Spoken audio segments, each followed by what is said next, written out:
ఈ కనపడే వృక్షం ఔదుంబర వృక్షం అంటారు. దత్తాత్రేయునికి మహాప్రీతి.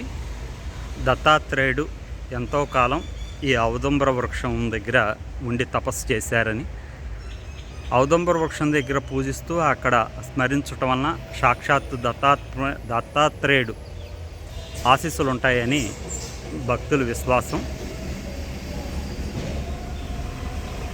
మేడి చెట్టు ఔదుంబర వృక్షం అని కూడా పిలవటం జరుగుతుంది. ఓం శ్రీ దత్త అనఘాదేవియే నమః. ఓం శ్రీ దత్త అనఘాదేవియే నమః. ఓం శ్రీ దత్త అనఘాదేవియే నమః. ఒక్కొక్క ఏరియాల్లో ఒక్కొక్క పేరు ఉంటుంది. మేడి చెట్టు అని కూడా అంటారు, ఔదుంబర వృక్షం అని. నేను ఈ మధ్యకాలంలో విన్నప్పుడు సంస్కృతంలో ఔదుంబర వృక్షం అంటారన్నట్టుగా విన్నా నేను.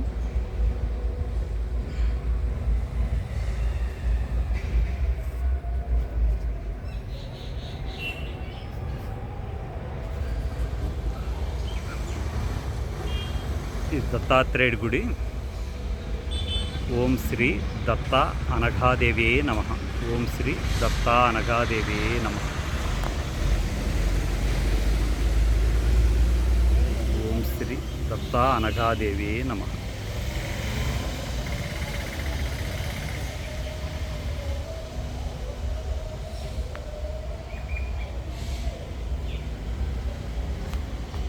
జై గురుదత్త.